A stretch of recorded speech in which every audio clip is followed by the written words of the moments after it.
Добрый вечер, в эфире Прайм на канале АТР. Это время для обсуждения самых глубоких тем и для встреч с людьми, которыми, как выражаюсь, всегда есть что сказать. С непустыми людьми, но у других тут, собственно, и не бывает, но особенно я отмечаю такие дни для себя и запоминаю все такие интервью, когда к нам в гости приходят ветераны войны, люди, которые, ну, благодаря которым, без всякого пафоса, мы вот тут вот сидим, красиво с кондиционером, под софитами, а вы сидите в кресле там и, например, ужинаете.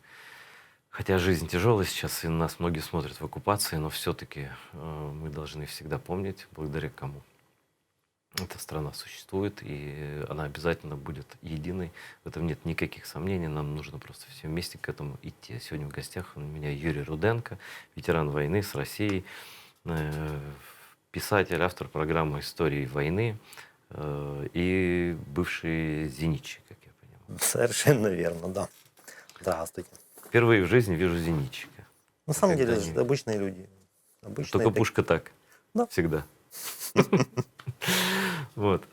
Кстати, всегда спрашивают насчет того, а если большая война. Первое, что меня интересует, и впервые вот с ПВОшником на самом деле сижу, это я просто знаю, как воюют русские, наверное, вы тоже представляете. Конечно. Да? То есть на земле они не очень-то хотят.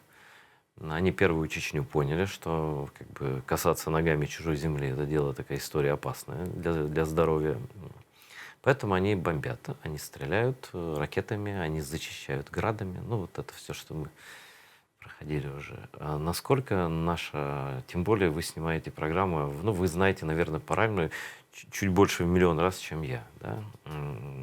Хотя я там с военными тоже общаюсь, все равно отрывочно.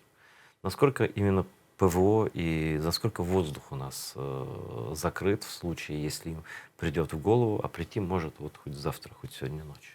Вот, ну, по поводу воздуха. Значит, по состоянию на сегодняшний день, вот мне как бы, ну, понятное дело, информация неизвестна, и я ее не, ну, даже Ну, была бы известна, я бы не конечно. сказал, потому что она, ну, является действительно как бы секретной, но по состоянию на 2016 год, вот, то есть, как бы на данный момент эта информация уже устарела, и как бы, ну, тогда я как бы служил, то есть, ну, я могу как бы ею оперировать. Так вот, по состоянию на 2016 год, первые 60 летательных аппаратов, 60 бортов, будь то это самолеты, вертолеты, крылатые ракеты, что угодно, гарантированно будут уничтожены. Те, которые, ну, пересекут границу, либо проявят какие-то агрессивные, будут вести агрессивные действия в сторону Украины. Вот. Дальше там уже, как говорится, бабка надвое гадала, потому что там ну, все упирается в боезапас ракет, количество ракет. Подобная ситуация на самом деле имела место в 2008 году в Грузии. То есть на тот момент, пока значит, грузинская система ПВО обладала запасом ракет, вот, российская авиация... Да, там падали вот так, как Совершенно домино. верно, да. Российская авиация несла ощутимые потери, потому что, ну... Что-то 30 бортов они потеряли? Не, на самом деле там не 30, там 11 или 12, то есть это уже уточненные данные. То есть но это на уже маленькой территории, на очень ограниченной. Да. Вот, среди них, при том, что один самолет Ту-22, если не ошибаюсь, М2 или М3, это уже, ну почти стратегический бомбардировщик. То есть, ну, это разведывательная модификация была, но в любом случае его как бы достали, и он не у земли летает, а на большой высоте. Вот. И в случае с Грузией получилось так, что после того, как система ПВО исчерпала свой запас ракет, вот, ну, только после этого началась уже вот российская авиация, начала себя в воздухе чувствовать как бы комфортно, начала бомбить, в том числе бомбардировки в Горе, Тбилиси и так далее. Вот. В нашем случае, значит, это уже тоже, опять же, не секрет совершенно, да, что по состоянию на начало войны, в том числе и с ПВО, ситуация была плачевная. И совершенно не секрет, и это как бы, ну, тут как бы нет никакой даже политики, тут исключительно интересы там бизнеса, безопасности или что-то еще. Именно поэтому богатые люди, в том числе вот там пятый президент Порошенко, это самая известная, да, такая ситуация, вложил как бы большие деньги именно в восстановление системы ПВО.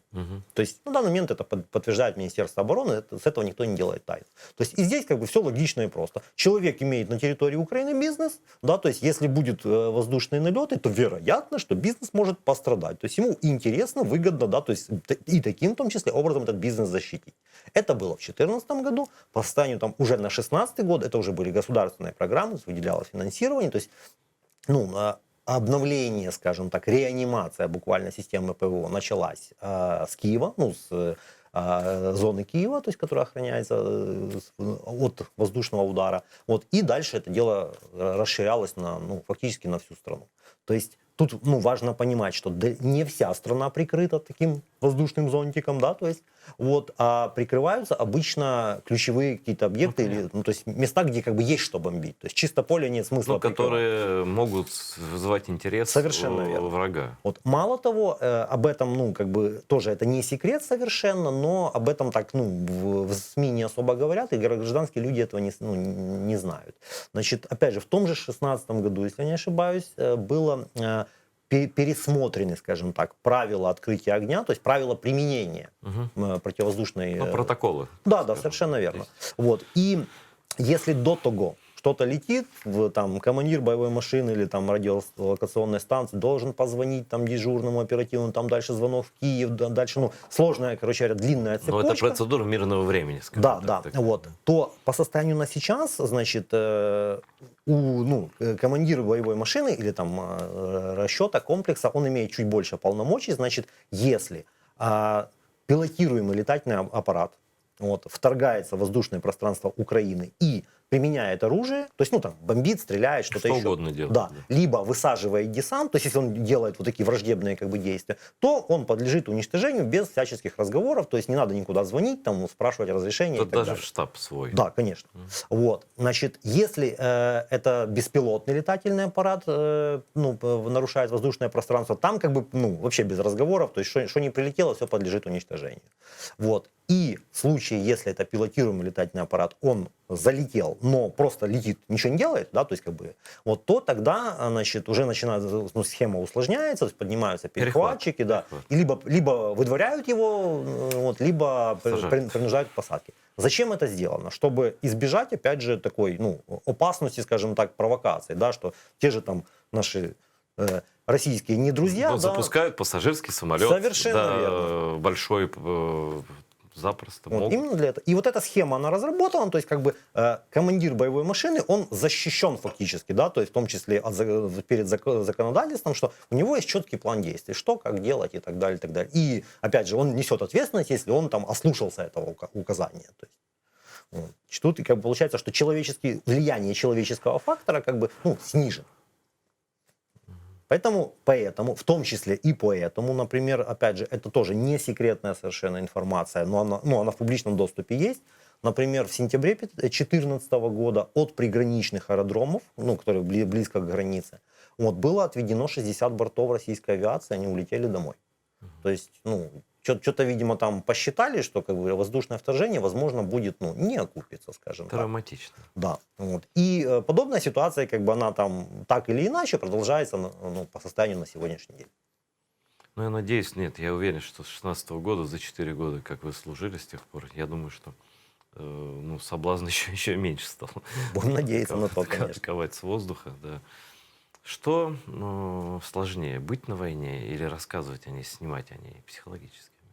На самом деле психологически быть на войне явно проще, чем ожидать. Вот все говорят. Ну, в чем простота? Значит, на самом деле, как бы, опять же, как там, ну, человек, там, назовем его постсоветским человеком, да, ну, который вот вырос на территории бывшего Советского Союза, как он судит о войне? Он судит о войне по фильмам, которые он там смотрел в детстве. Вот. Логично, что кинематографисты, когда они снимают кино, они же показывают как бы самые яркие моменты, там, ура, в атаку, там, ну, вот это вот все.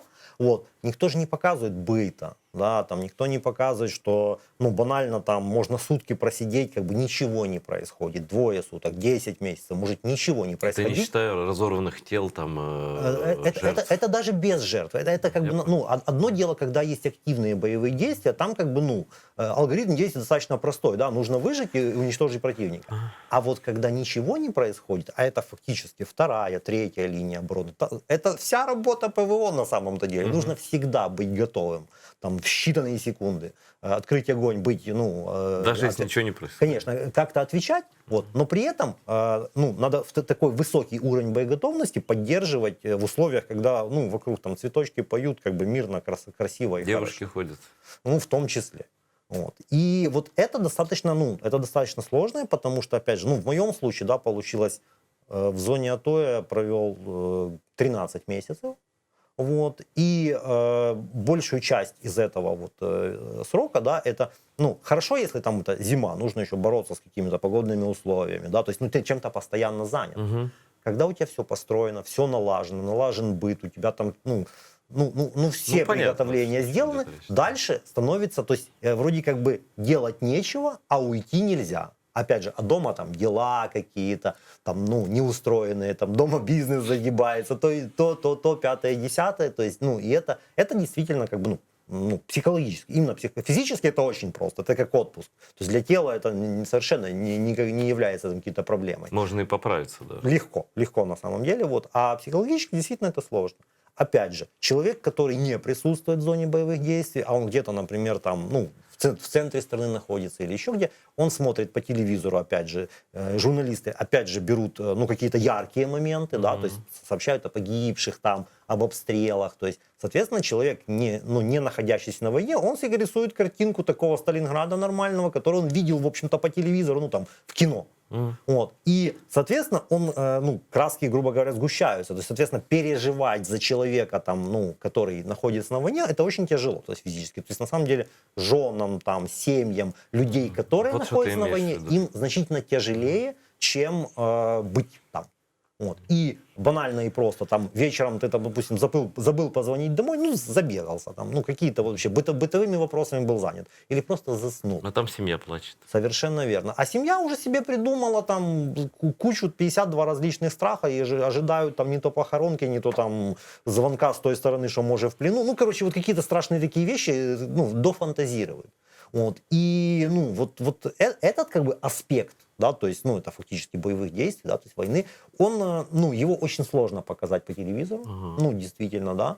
Вот, в новостях его очень сложно показать, и он, ну, такой, его нельзя назвать публичным. Вот. И, ну, увы и ах, да, то есть семьи нормально так, ну, тяжело это переносят, то есть, вот, но, опять же, у нас человек там с войны пришел, да, он ветеран, он там УБД ему, там, ну, какие-то там звания, регалии и так далее, семья, ну, остается как бы немножечко, ее жертва, скажем так, не оценена. Вот. То есть сложно сказать, хорошо это, плохо, как это починить, да, то есть, ну, тут Ну, это жизнь. это да, это жизненные моменты, но так есть. Юр, а бывали такие случаи, насколько часто, что, ну, вот ты как человек не просто там за себя одного, ты же, вот истории войны, это много историй. Это какая-то статистика у тебя в голове есть. Конечно, Не статистика, но картина, да, довольно подробная.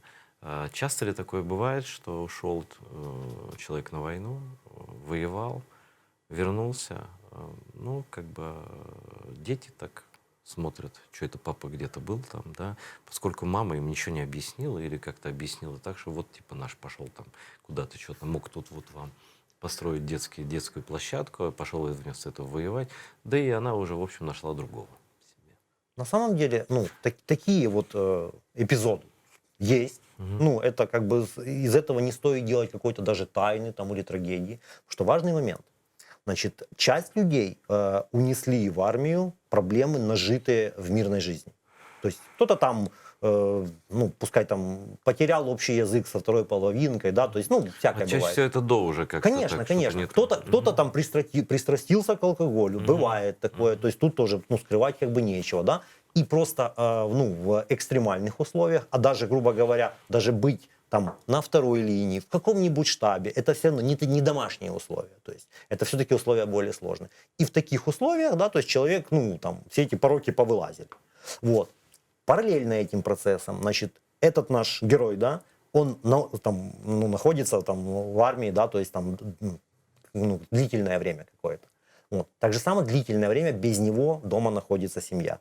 Семья привыкает жить условно без папы, да, ну, условно, да, без папы, без мамы, без там кормильца. Кормилец условно привыкает жить без семьи. То есть тут, скажем так, это тоже не ново совершенно. То есть у меня вот тесть мой, он на Северном флоте служил, там 12 или 13 боевых служб, ну, там самая короткая... Подводник, скажи мне? Нет, это сам БПК Тимоши, ну, то есть флотский. То есть, ну, все равно у них походы это были в Советском Союзе какие? Ангола, Индийский океан, то есть вот, и уже как бы там, поимев какой-то опыт, да, то есть, ну, скромный, там, скажем так, по сравнению там, с тем, вот, я уже с тестем общался, он говорит, да, действительно такое было, то есть в длительном походе, то есть это даже не было там связи, мобильных телефонов там, и так далее, говорит, что в длительном походе буквально он семью забывал.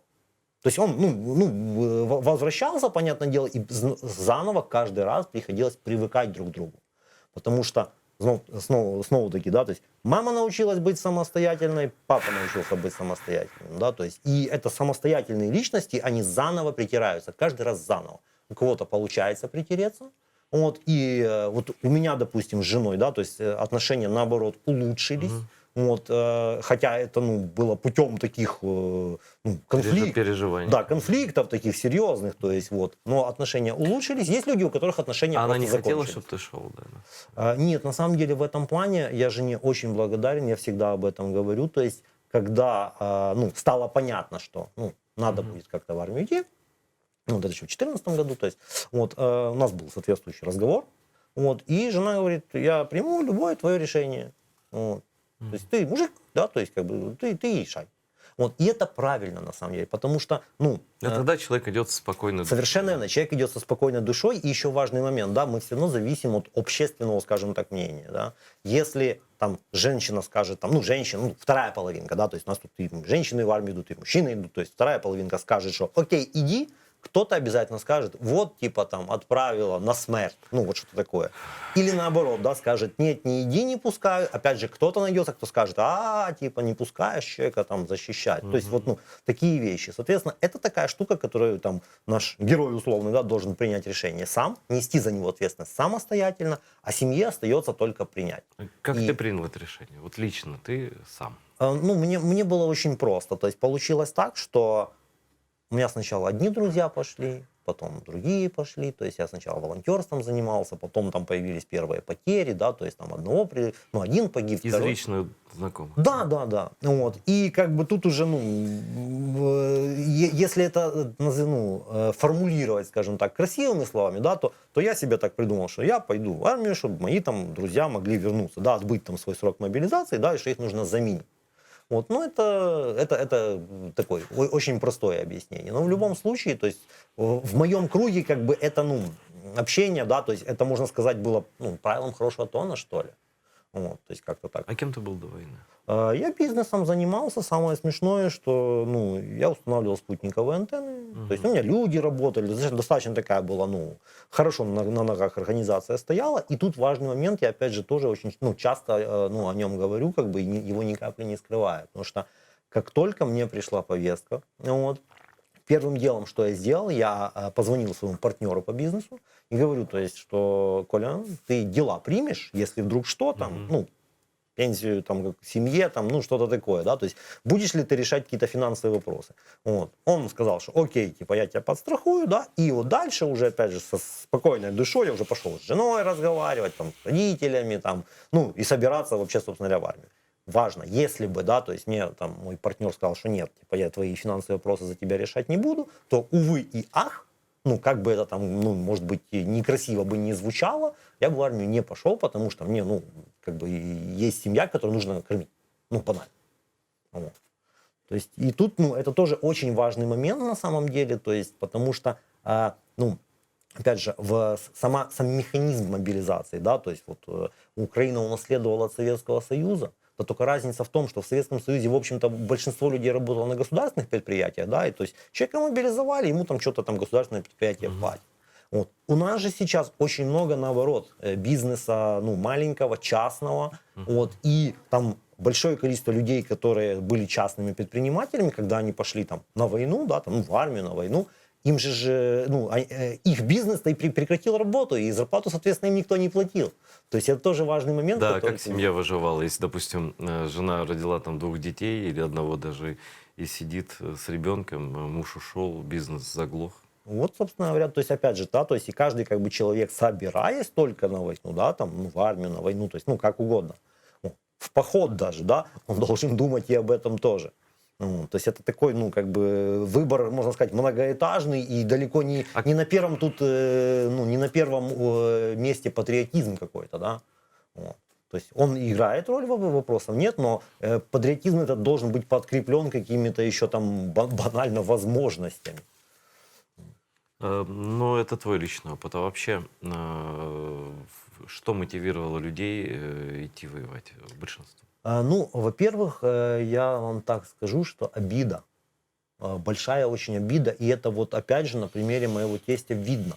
Потому что у меня тесть гражданин Российской Федерации, когда-то давно был, да, Мгм, он в Туле родился, он на Северном флоте Ну, служил. Тула — это вообще Да, арсенал, там вот. оружие Он там, легендарно, все это раздуто. русский до мозга костей, он до сих пор по-украински разговаривает хуже, чем Азаров. То есть, ну, вот. Но, получается... Сдал родственника. Не-не, то есть, ну, я папу уважаю, то есть, ну, сейчас расскажу почему, то есть. И, значит, в момент, когда начались крымские события, аннексия Крыма, захват Крыма, для тестя это было вот личная обида. То есть, потому что он же, ну, воспринимал как Российскую Федерацию, как родину свою, Мгм. вот. Как И, дружественную страну. ну, Да. ну, буквально да, то есть, вот, он, и получилось так, что, как бы, вот, Родина вот это, да, то есть совершила такой, ну, очень подлый поступок, да, то есть, ладно там, ну, технические вопросы отпустить, то есть вот человек просто был обижен, что его вот так вот как, ну, прокинули фактически, да, то есть, ну, вот плюс это касалось флота и так далее, и так далее, и шутка ли, то есть, ну, самое смешное, что тесть пошел на месяц раньше меня в армию, да, то есть он третью волну мобилизовался, ему 59 лет было, вот, там он с какого-то там То есть 15-го раза, этнически русский. да. 59 лет. В то время как некоторые идиоты в Крыму кричали там «Родина, родная гавань» и так далее, просто понял, что это подлость. Да, Все. Тут не надо никакого ума, никакой геополитики применять для этого. Да? Просто видно, что ничего думать не надо сильно. Это просто совершенно подлость, с верно. которой надо бороться. То есть и на самом деле, ну, у многих, вот особенно моих знакомых, да, у многих был такой вот какой-то момент, когда, ну, было уже так, ну, все, ну, это уже чересчур. То есть там, грубо говоря, там часть людей, да, то есть там после каких-то потерь там в АТО, то есть такие уже такие, ну, все, надо уже что-то, надо там Но ехать в армию, да. Крым, что, ну вот для твоего тестя ты сказал, что Крым значил, да, личное оскорбление. То есть Да. он шел восстановить свое достоинство, нации Ну, своей страны. как-то да. так, да. А для тебя? Вот. А да, на самом деле, ну, для меня это, возможно, не такое, ну, болючее, как бы, да, то есть это, да, это можно назвать оскорблением, потому что, ну, опять же, то есть, так как я исследую историю там, боевых действий, историю АТО, да, то есть я пытаюсь понять мотивы и замыслы противника в том числе, то есть почему он действовал так, какую он цель там преследовал, да, то есть почему там То они... есть причинно-следственные Конечно, связи. да, Самое да. важное, что вообще есть в истории. Да, Можно то есть- не знать даты, не знать фамилий. Надо знать зачем. зачем. Да, Да, то есть, и причинно-следственные связи. когда понимаешь, какую цель преследовали, да, то есть, то понятно, ну, достигли, не достигли успеха. Вот. И, то есть, так вот, ну, ставя себя там на место там российского руководства, я понимаю, да, отлично, Украина слаба, в Украине как раз произошла революция, то есть, это можно еще больше дошатать. Это есть темы, которые можно, пользуясь пропагандистской машиной, дораскрутить. Вот. И это, ну, это как у ребенка отнять конфетку. Ну, вот так вот. У Бессильного в тот момент. Конечно, да. То есть буквально на самом деле, то есть тут тоже мы там особенно с друзьями там военными, да, шутим, что странно, почему Путин пошел на Крым, надо было сразу на Киев идти. То есть, ну, был там такой период, когда вот был у нас, можно сказать, период безвластия, да, то есть там власть не обрела достаточной легитимности, то есть далеко не все западные страны там доверяли, верили и так далее. Плюс были еще наложены санкции за Януковича, то есть на режим Януковича наложили санкции. Они продолжали действовать. Да. Соответственно, был такой, ну, очень как бы период вообще, то есть А вот когда твоя страна была версия, раз ты слабая. причинно-следственно изучаешь связи, почему нет? Почему нет? Почему он не кинулся на Киев тоже? Не на Крым, или вместе, или вместо Крыма на Киев? На самом деле, то есть операция что по захвату Крыма, ну, она тоже не с бухты-барахты. То есть, например, вот в фильме «Крым. Путь на родину» Путин говорит, что вот мы тут приняли решение, и гей-гей там. Не отпустили. верю. Совершенно верно. Значит, топливо начали завозить еще в 2013 году. Вот, и этот самый, ну, количество войск даже медленно, очень плавно начали наращивать в 2013 году. То есть они сверх вот этой нормы, которая была оговорена... Там чуть-чуть не так. То есть у них вот эта вот квота, сколько войск можно иметь, они ее не выбирали никогда. и тут Она была не потихонечку, полная. Они начали добирать до верха. Вот это раз. И второе, значит, постоянно, вот, ну, опять же, как бы мне так уж получилось, да, там как-то по истории моей жизни, что приходилось общаться с разными военными, еще там до войны и так далее. Вот. И было же видно, что российские военные, которые в Крыму, использовались как витрина фактически. То есть зарплата у них была выше, вот, условия лучше, и, соответственно, украинские военные, у которых зарплата была, ну, там, 150-200 долларов на тот момент, это смешно, то есть как бы, вот, они смотрели на своих, ну, коллег, Была визави. деморализация. Логично, да, что они хотели быть такими же самыми, и тут как бы, ну, ничего удивительного нет. Вот, то есть эти все механизмы Российская Федерация использовала, они это, ну, начали применять в Чечне еще в 1994 году. Там у них не очень хорошо получилось, то есть там было много, скажем так, таких прорех. Вот. В Грузии это уже было применено значительно лучше. Вот. И, ну, Крым, Украина, Ну то и есть плюс, тоже сознание дела. извините, но если в Киеве инфильтрация была предателями колоссальная, там одного за другим можно было назначать, и тот, и другой были гражданами России, да? А здесь, в Крыму, ну, предательство лично для меня вообще не удивительно. Я удивлен скорее, что какое-то количество не стало предателями, потому что, зная, как там кадры формировались, да, и как все было отдано на откуп русским, и везде были фактически, ну, давайте честно говорить, симпатики России. Да, там да, то есть, ну, сидели это агенты. очень длительная операция, то есть это там на медали написано 20 февраля начало, то есть, да, то есть, но на самом-то деле подготовка к операции была много лет. И опять же, ну, далеко же ходить не надо. Когда был президент Крыма Мешков, он, пока еще жив был, он сам в интервью уже российским каналам, там вот, ну, не так давно я нашел. Не, это он интервью. болтун-то знатный. Да, он рассказывал всю технологию, как оно должно было быть. И просто тогда Украина обладала, там, 94-й, кажется, год, если я не ошибаюсь, или 92-й. Ну вот, Мешковщина, да.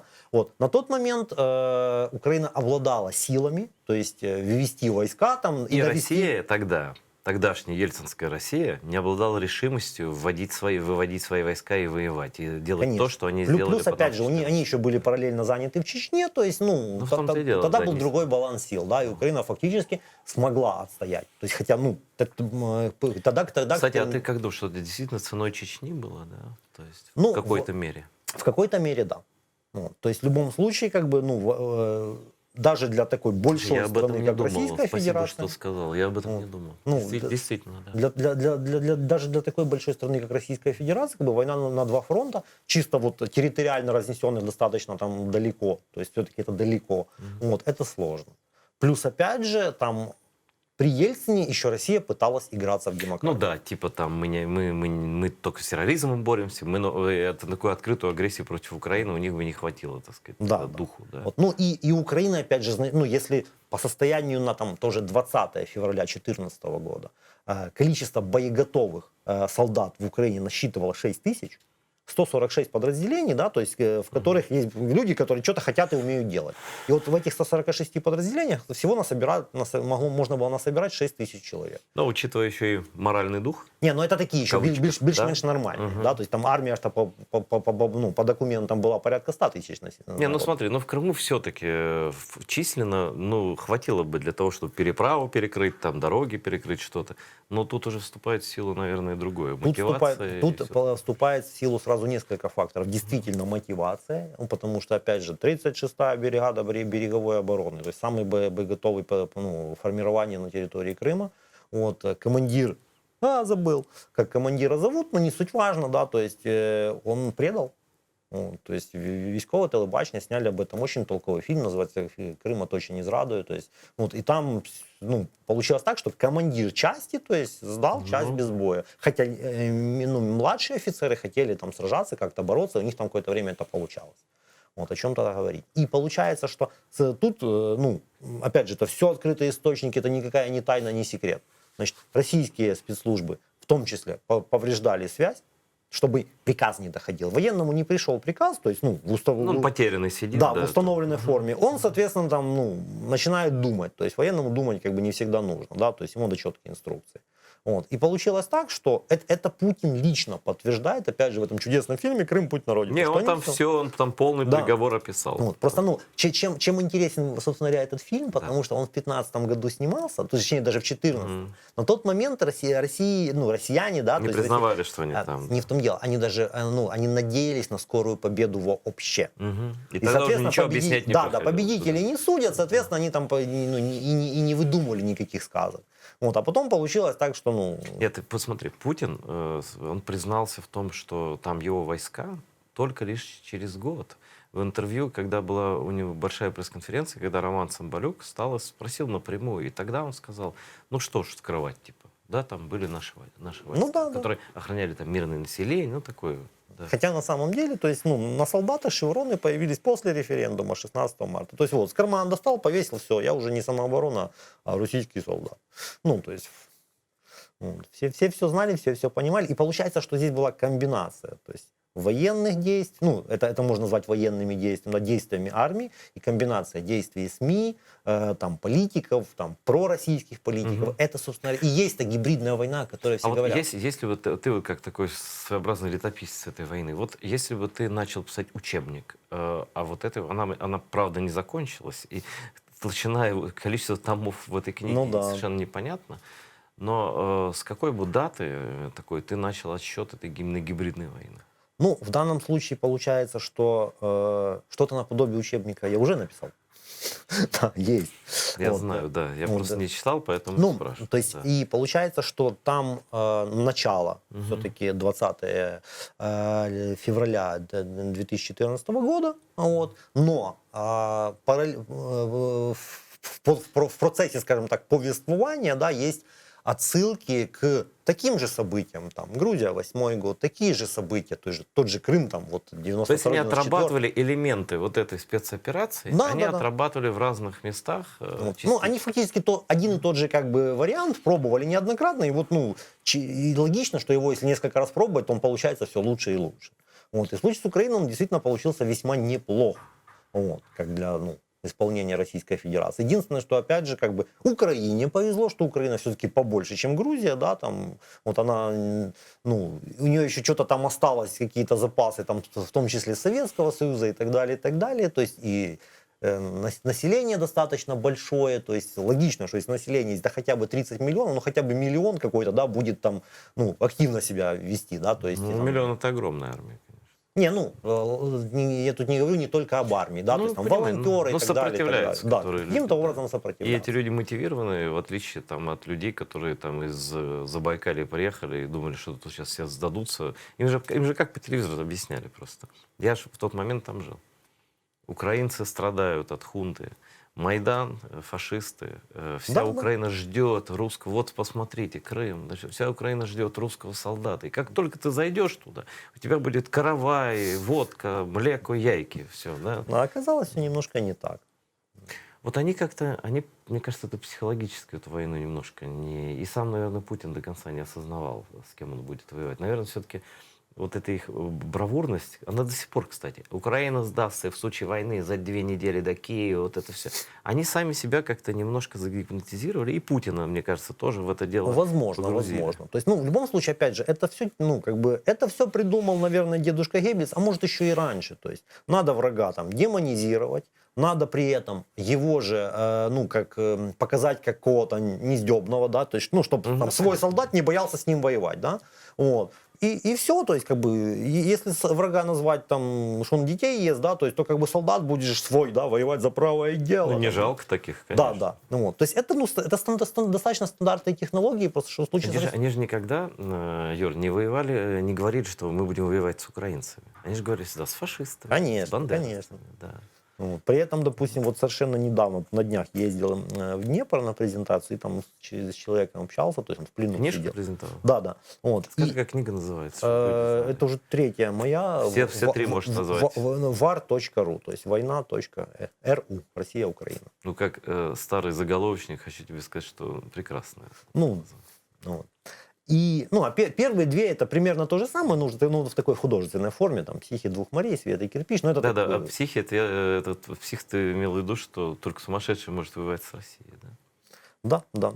Ну, знаешь, вот это главное вообще, вот очень точно про это Бабченко сформулировал так коротко, что он говорит, да, СССР развалился, и многие страны из него ушли, кто мирно совсем, кто с жертвами, как Литва, кто по-разному, но они все вышли из этой империи, когда она не думала о том, чтобы воевать за эти территории. Ну, или думала, но совсем уже не могла. Ну да, не могла. И только Украина вырвалась прямо из зубов от такого нажравшегося сильного медведя, такого в полной силе. Да, Это вообще да. немыслимо. То есть Майдан и дальше вот эта война, и то, что Украина остановила, да, ценой потери территории в том числе, да, остановила такую махину, при том, что за нее не воевала никакая другая нация, кроме самих украинцев. Да. Это какое-то вообще сверхъестественное чудо, потому что это противоречит логике истории, в принципе, да, и как бы, и Путин такой, как, я тут обедать приготовился.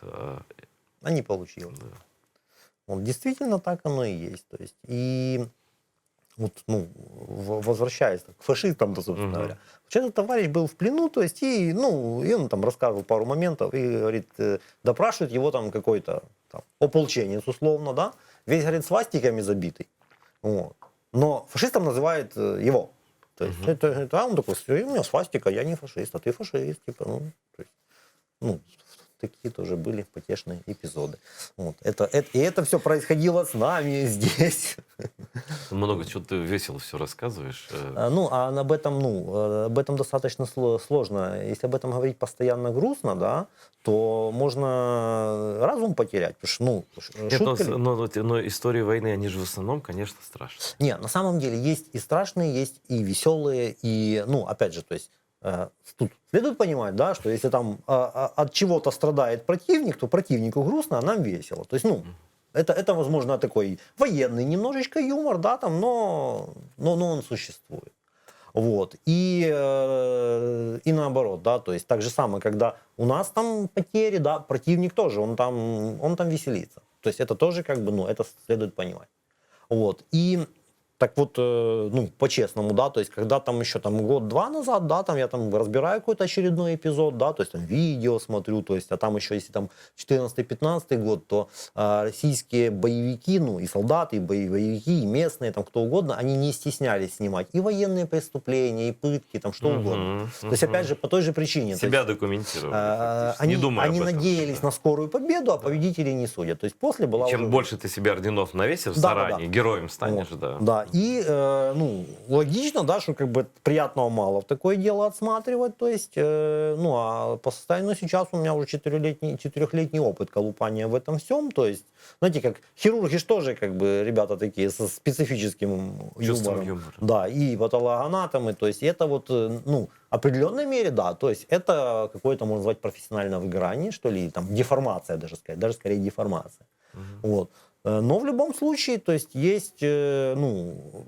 куча как бы эпизодов, которые не только там трагические, да, есть наоборот, то есть очень победные эпизоды, которые почему-то там не освещены достаточно хорошо.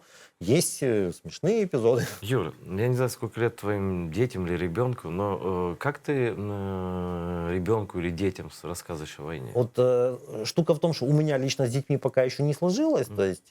хорошо, племянники же есть. Не, на самом деле, вот как ребенку рассказывать о войне? Значит, на самом деле, в данном случае, ребенок от взрослого не очень сильно отличается.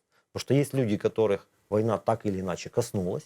То есть, он там участвовал, или там родственники участвовали, друзья и так далее. Соответственно, человек обладает определенной терминологией, да, там, базовой. Слышал что-то. Да, что-то слышал, понимает, кто хороший, кто плохой. То есть, хотя бы так. Вот. Если человека это не коснулось никаким образом, то его понимание, да, то есть так же само ограничено исключительно там фильмами про войну, и все. То есть человеку надо объяснять с самого начала, то есть кто хороший, кто плохой, почему хороший, почему плохой. То есть вот такие вот вещи, при том, что специально избегать сложных сложных предложений, буквально сложных терминов, сложных аббревиатур следует избегать. Вот, и максимально простые ответы нужно давать на все вопросы. Вот. И, в моем случае, да, то есть я этим занимаюсь постоянно, соответственно, там, на многие вопросы у меня уже заготовлены простые ответы. Я поэтому тебя и спрашиваю, что у тебя это наработано. Вот, да. Вот дети, которые там, ведь мы же жалеем детей, да, и лишний раз с детьми про это не будем говорить, да. Но если уж приходится говорить, если приходится в какие-то дни, когда приходит информация о каких-то событиях на фронте, либо ты идешь мимо стены памяти, либо еще... И ребенку там, допустим, лет 5. Ничего не говорить или что? То есть, понятное дело, что как бы скрывать тут, не имеет смысла, потому что, что тут не скроешь, да, то есть... Но для ребенка же, до определенного возраста смерти нет. Вот. В любом случае, то есть, банально, да, то есть, там, на востоке страны там плохие люди хотят что-то сделать там плохое хорошим людям, хотя бы даже так, да, Мгм. вот, что там эти плохие люди, это не люди с потолка, это Российская Федерация, то есть, ну, тут как бы все-таки, ну, и, как говорится, вещи своими именами надо называть, да, то есть, ну, вот. И опять же, да, что человек в форме, там, военный, это О, хорошо. вот, да. Вот, то есть, потому что тут важный, опять же, момент. Вот, мы об него, скажем так, ну, по этим граблям уже ходили. Потому что там в период, пускай с 8-го, а то, может быть, даже и раньше, по 13-й год профессия военная была не престижной. Вот, она была низкооплачиваемая, Ну да. в форме было ходить по улице стыдно буквально, да. Вот. И что, к чему это привело? Это привело к тому, что в армии остались люди, либо фанатики своего дела, да, то есть там какие-то представители династии, Да, возможно, либо вот, приспособленцы. либо приспособленцы, которые не нашли себе там, ну, место на гражданке. И это, ну, это не хорошо и не плохо. Это привело к тому, что у нас по итогу армия стала не боеготовой. Ну, это ужасно. Вот, да. Что-то Вот. нехорошо. Опять же, да, то есть когда началась война, то есть престиж профессии военный как такой, военный, там, национальная гвардия, то есть, ну, там, доброволец, ну, кто угодно, да, человек с оружием, который защищает страну там, с флагом на плече, да, вот, начал расти престиж такой, и логично, там, выросла там зарплата, там, не сильно, но она выросла, то есть, как бы, опять же, в форме более-менее не стыдно по улице ходить. Соответственно, туда подтянулись значительно более адекватные люди, патриотично настроенные, разумные, которые там, ну, знают, зачем они идут, понимают Слушайте, Юр, ответственность и так далее. вот такая странная мысль просто в голову пришла. У нас, правда, много пишут книг о войне, и неплохих книг, и даже очень хороших книг. И пишут очевидцы, и честь хвала всем ветеранам, которые что-то написали. Вот. Хотя многие говорят, что это и мне самому помогает это все пережить как-то, Да, да. и жить дальше, и чувствовать, что там что-то нужно делать дальше. Свою нужность, собственно. Ну, книг много. Ну, если кто хочет, тот найдет. Более 500 наименований уже в бумаге издано. Хуже с фильмами. Фильм это дорого. Фильмов всего несколько. И вот мои товарищи снимают «Точка ноль». Этот фильм пока не сняли еще, но тоже с юмором, там все Ну дела. да. И все-таки это для молодежи. Вот они говорят, что это важно для молодежи, вот, которая сейчас школу заканчивает, да, чтобы ну, они чувствовали, что это такое, как в реальности, да, что, в принципе, на это деньги должно давать государство, что сериалы, на самом деле, должны быть вот про военных В украинских. том числе, да. И даже умудрились люди, абсолютно какие-то таланты, снять юмористический фильм про войну. Как он называется? Наши котики. И так классно сняли, я просто сидел, мне там посчастливилось, что я был на показе, просто режиссер показывал дома.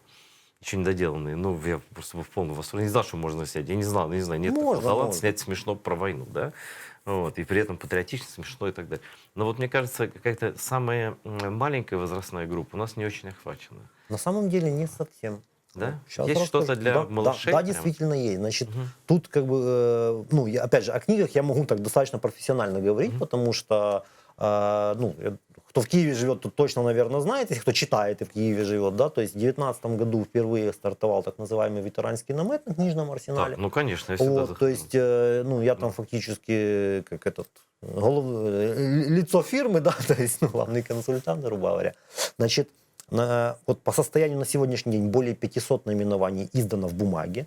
Значит, детских книг для разных возрастных категорий, то есть от 4 и выше. Класс. Действительно как есть. я пропустил Да. этот пласт. Вот. Издано, ну, не очень много там, но Есть. какие-то 20 насобирается. То есть есть, например, замечательнейшая книга, то есть сейчас скажу, Ницой написала, сори, не помню, как ее зовут, то есть, ну, это известная писательница.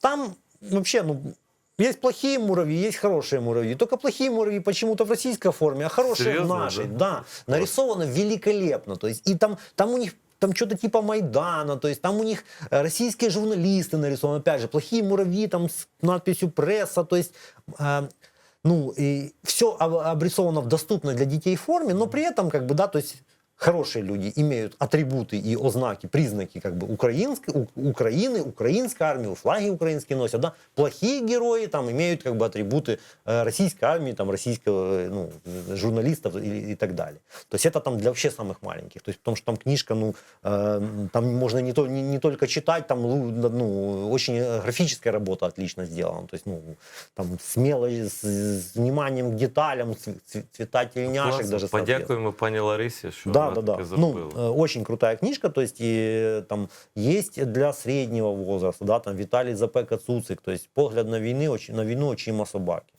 Вот. Вообще заходит, ну, великолепно всем, то есть, Сейчас я почувствовал в себе стыд, что я, во-первых, не обизнанный всем, ну, не я прочитал. просто Я в не этом знал. кручусь Все, постоянно, то есть. вот когда будет у вас следующий, я зайду обязательно. Давайте вернемся к Крыму, да? Вот это, что там, курица или яйцо, а в нашем случае Крым сдали или Крым оккупировали, да? Что больше? Однозначно оккупировали. Оккупировали Да, да. больше, Ну, чем то есть сдали. тут важный момент, да. Если не хотеть оккупировать, то сдать не получится. Не, ну я тоже, да, телегу впереди лошади Да, ставить да. нельзя. Да, Вот, все-таки, мало да. того, то есть, ну, это история, как бы, опять же, я уже говорил, да, то есть длительная. То есть эта история с 90-х годов тянется. То есть, причем, что технология оккупации, захвата была, ну, в тот раз такая же точно. То есть это, собственно говоря, кто захочет, тот найдет интервью Мешкова, то есть такое одно из последних. Он там все красиво рассказал, то есть как он делал там в свое время. И, Он еще, знаешь, почему такой болтливый? Он обиделся, что его Россия тогда не поддержала, ну, как он хотел, да? ну да, Поэтому да. он такой, знаешь, своеобразный Стрелков такой Да, своего да, времени. что-то Да. есть. И он даже похож. Да, лица вполне такие, Вот. такие. Ладно, хорошо. Вот, то есть и получается, что, ну, история фактически повторилась, да, то есть мало того, опять же, операция готовилась, операция готовилась, ну, не только, ну, физически, да, там завоз топлива, солдат и так далее. Вот, риторика буквально в телевидении, в сериалах и так далее, и так далее, и так далее. Вот. То есть на самом-то деле, что такое гибридная война? Это война, которая ведется в первую очередь не военными способами. Армия здесь так, на всякий случай, если что-то пойдет не так. Мгм. То есть это, ну, это чуть ли не там официальное определение, то есть оно так работает. То есть, и, соответственно, то есть, кто захочет, сможет там на том же там Ютубе пускай, да, то есть поднайти российские сериалы там. Так они же ничего не скрывают. Совершенно Они, верно. наоборот, им кичатся. Конечно. Знаешь, там до чего дошло? Я вот самое главное, почему еще, когда про детей разговор был, там же милитаризация такая, и тут нам надо как-то такую грань сохранить, чтобы наши дети понимали, что такое война, Да, справедливая, да, да. честная Но, война. но не превратились в юнармию. Но не превратились в юнармию, да, да, грань тонкая, я за весь патриотизм, который только может быть, но что там происходит с детьми, там, знаешь, дети выходят из детских садов, это не шутка никакая, и говорят, я хочу умереть за родину, как в кино. А в кино у них, значит, ну, там все красиво, там даже Ну умирают, да. там на руках у блондинок с Да, подкачанными, да, да, да, так да. сказать, губами, вот, и все такое прочее. Но насколько, даже не спрашивать не буду, насколько там сильнее российская пропаганда, в разы сильнее. Ну, нам даже На порядке сильнее. тут есть два основополагающих момента. Первое — бюджет. То есть, ну, Сравнивать не будем. да, то есть, Да. слушайте, бюджет канала Russia Today 1 миллиард долларов. Вот. То есть, ну, у нас некоторые министерства имеют меньший бюджет. Это Russia Today. Это только на заграницу. Это еще приличный на самом деле канал. Это Russia Today. Это на Западную Европу. Совершенно туда. верно. Мы не считаем ВГТРК с этими, со всеми... Конечно, конечно. Вот, то есть бюджет и, опыт. То есть наше телевидение там в 2014 году совершало те же самые ошибки, например, которые совершало российское телевидение в 1995-96.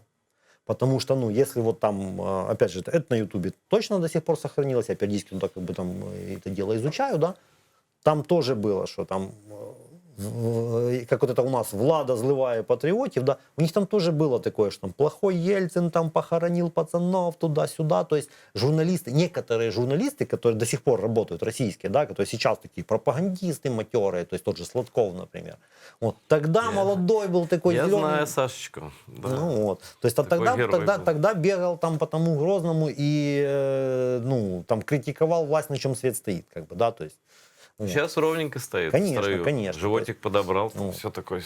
Вот, а сейчас уже медальки получают от фактически той же власти. То есть и, ну, наши там, ну, телевидение, СМИ, то есть как бы, вот, они сделали, ну, вот таких, ну, в критических, скажем так, в экстремальных условиях достаточно большой скачок касательно освещения событий войны. То есть там, говорится, слава богу, да, перестали показывать там такие вкрай сопливые сюжеты, перестали показывать тела погибших. Вот, я почему... потому что- Ведь было же такое. Люди вообще не Конечно. знали, как войну Конечно, освещать. конечно. Это страшно деморализует вообще. Ну, то есть, конечно. при том, что, к сожалению, мне неизвестно про то, чтобы там был прописан какой-то кодекс или там стратегия, но как минимум там Мозги своим умом, должны да, то быть есть журналисты всё-таки журналисты в редакторах. начали работать в правильном, скажем так, русле. Вот, то есть прогресс, лучше, да, то есть динамичнее, чем там у российских СМИ, да, вот. Но российские СМИ, увы и ах, находятся на значительно более высоком уровне, просто потому что они этим занимаются уже 20 лет. Если 20 лет А даже врать, больше. знаешь... Конечно. У нас, к сожалению, время к концу подошло. Оказалось, что очень интересный собеседник. Будем вас еще приглашать С про удовольствием. войну рассказать. Будут какие-то поводы что-то рассказать самому. Не стесняйтесь, пишите, звоните. У нас канал, который не игнорирует войну и никогда этого не будет делать в будущем. Спасибо, что пришли. Спасибо вам. Спасибо, что смотрели, смотрите и будете смотреть АТР. Спасибо тем, кто помогает нам через Patreon. Зайдите, потратьте несколько минут, и даже небольшой ваш регулярный взнос на телеканал АТР имеет значение и для вашей совести, и для нашей работы. До новых встреч в эфире. Всего доброго.